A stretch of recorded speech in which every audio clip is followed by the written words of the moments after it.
This is a clip from my most viewed video I uploaded last year, nearly of all time as well. Try to see if you can hear what exactly is going on with my accent, as well as one of the listening only sections that focuses more on listening comprehension.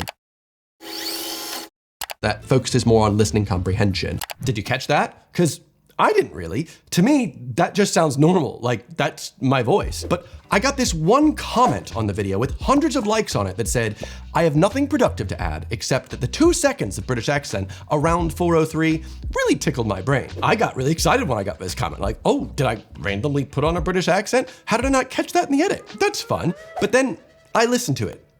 Focuses more on listening. Let's play that again. Focuses more on listening. I guess if I'm trying to hyper-analyze my accent, maybe the R was a bit soft, like more, but to my ears, I don't really hear it. But hundreds of people thumbed up this comment, so there must be something there, unless I'm just a moron. My name is Edinger, and after living in the UK for over 12 years, my accent is all sorts of broken, and nothing exemplifies this better than one simple word. How do you pronounce this word? Yeah, it's almost a trick question. It depends on the context. Because I've lived in both the US and the UK, I've somehow managed to get myself into a position where I'm wrong on both sides of the pond. Let me explain. In the US, you would call this a cell phone. This is because it is a phone that connects through cell towers. These days, though, the term cell phone does feel a bit dated, as iPhone, smartphone, or just phone feels like a better default. But every time I visit the States, I still hear the term cell phone pop up every once in a while. In the UK, they're not called cell phones, which makes sense because they also don't connect to cell towers either. I actually found that out for this video. They're called phone masts here. Brilliant, like a ship. They're called mobile phones because, well, they're phones you can use while mobile. But I know there's already some very angry Brits in my comment section, quick to point out, correctly so, that they're not called mobile phones. They're called mobile phones.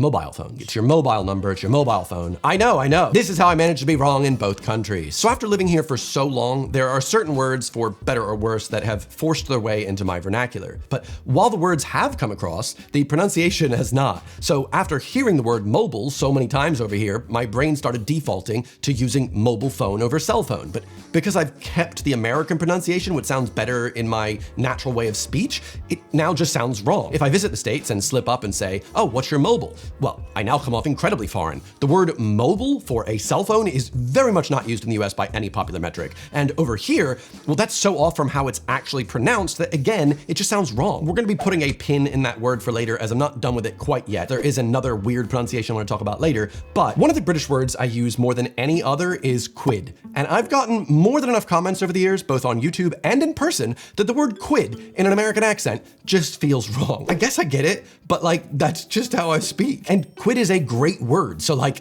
that's just how I'm gonna say it. Imagine if every British word I added to my vocabulary I pronounced closer to the way they do it here. That would be weirder, right? Hello, sir, can I please borrow 5 quid? I ran out of data on my mobile.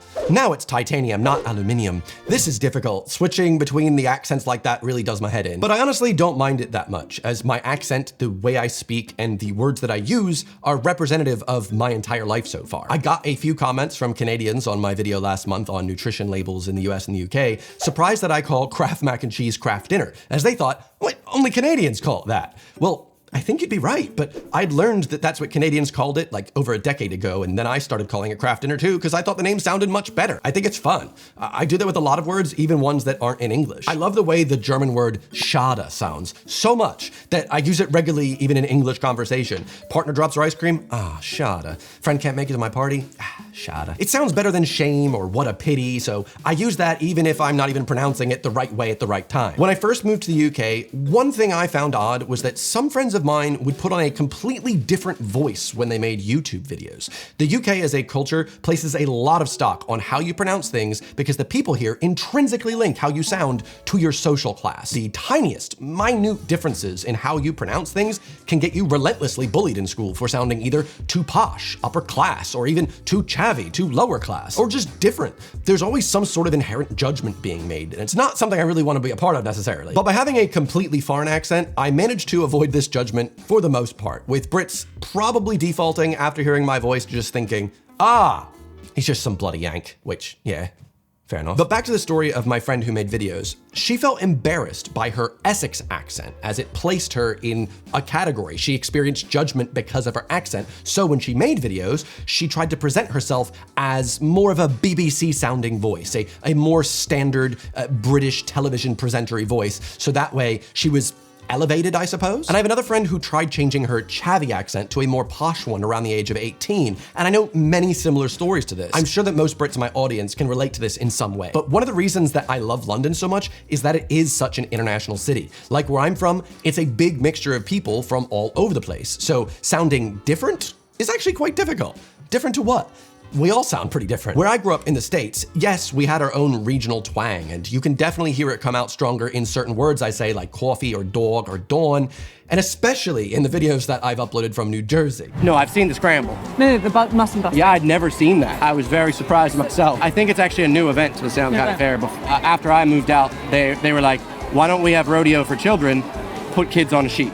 You see, I'm going to sound way more American and way more Jersey here when I'm in the thick of it. That's just how my brain works. My accent shifts a bit depending on who I'm with, and I'm sure that's similar for you. Having lived in the UK for only 3 years, I had a friend in California bully me saying I was putting on a little accent to pretend I was more British than I really was, and I found that such a weird comment because from my perspective, I was just speaking normally. I'd also had comments on my YouTube videos saying, stop putting on that awful attempt at a British accent, which just felt so strange because for the most part, I'm not? That's my accent. It's all over the place and all sorts of broken. Yes, I also got comments on my video with Lawrence saying neither of our accents have changed at all, which is bizarre. So I have people saying, you sound like you're putting on a weird British accent. And then I have others saying, you sound the same. And obviously when I put on more stronger enunciated voices like that, I do default to some strange carnal New Jersey accent. I don't know where it comes from. I feel like my internal dialogue is very much the same as I sound here, but stop me if this is something that you've also experienced. I remember when I had never left the country of the USA before,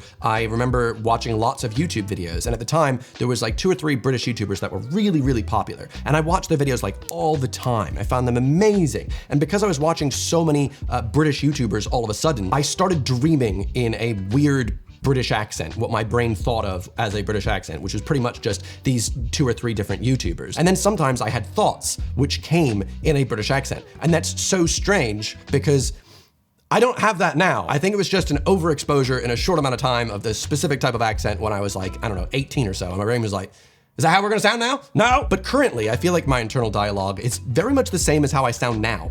American, but with a hint of British inflection on certain words that also are mostly used in England.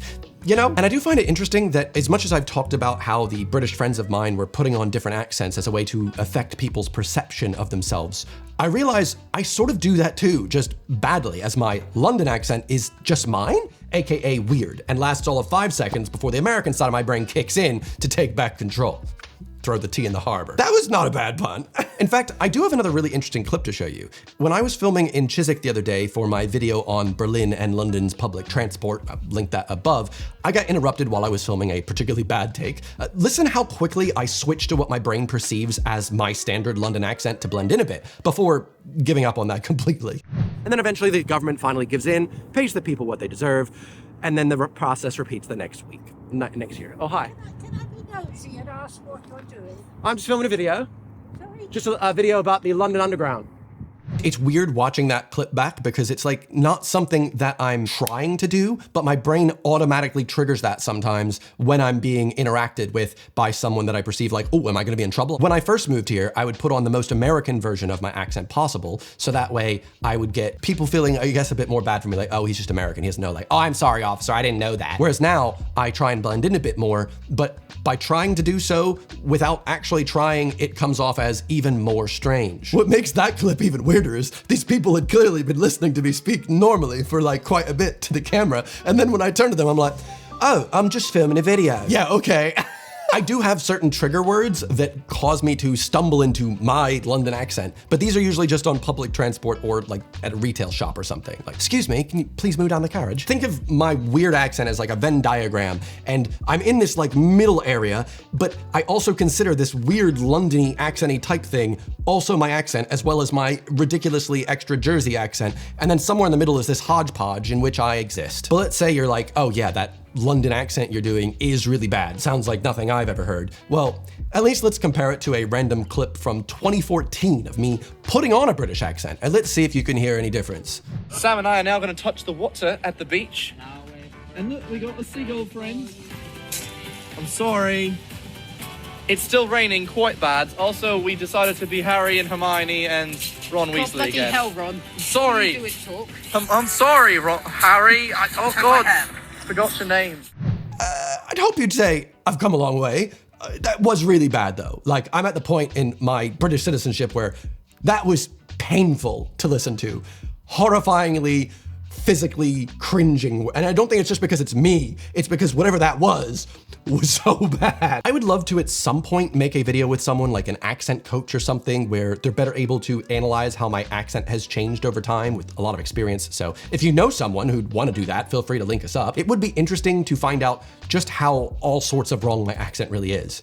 Actually, on the topic of being wrong, I do make mistakes in these videos, by the way, like all the time. I'm sure you've noticed. I am a human at the end of the day. They do happen, and I'm always looking at them in the comments, and I try and heart the comments that point out little mistakes I've made and go, Schade. The fun thing about pronunciations is that because of the sheer number of regional pronunciations of words, you can have people arguing in my comment section that they've never heard a pronunciation I talk about, so therefore it must be wrong. Sometimes I am. Other times, I'm not. How you pronounce things can get really personal. Like the amount of comments I received from Brits that no one says lieutenant, wild. Then you have others saying, well, it's lieutenant, not left-tenant. And then you have some people from India saying, well, they say lieutenant in India too. So it's kind of like the word mobile. I have people on both sides of the argument that both think I'm wrong for alternate reasons. And at that point, I just got to embrace it. I'm making videos, you publish them, and then there they are. And then when someone goes, hey, what about this? I can go, God damn. You see, when I make these types of videos, they're about pronunciations that I have heard regularly here that differ incredibly from any sort of American pronunciation that I'm used to. This is what I find really interesting. And as I live in London, most of these pronunciations will be standard BBC, London, or Southern English pronunciations. It is fascinating though that due to YouTube, TikTok, and probably just Hollywood, American media in general being so prolific, a lot of Brits, especially younger ones, are starting to take on certain American words and pronunciations, though that's probably a topic for a future video. But if comments on my last words video or anything to go by, a lot of Brits have adopted a more American pronunciation for a few words. Not that that's a bad thing. I feel like everyone's feeling like they have to protect the way that they say things to keep a culture, blah, blah, blah. I understand it, I really do. But for my personal use case, I like being a hodgepodge of everything. I like that my accent and my vocabulary tells a story of where I'm from. If your vocabulary and your accent tells the story of where you're from, and maybe you lived with an Australian for like 3 or 4 years and you picked up a few things, that's cool, man. Doesn't mean you have to like forcibly change the way you speak to go back to the way that your area speaks. Just be yourself, right? Wow, just be yourself, guys. Believe in yourself. And after all of this, now we're actually back to this word. Yeah, I told you to put a pin on it. Now I'm referring not to your phone, but as the spinning object you place above a baby's crib.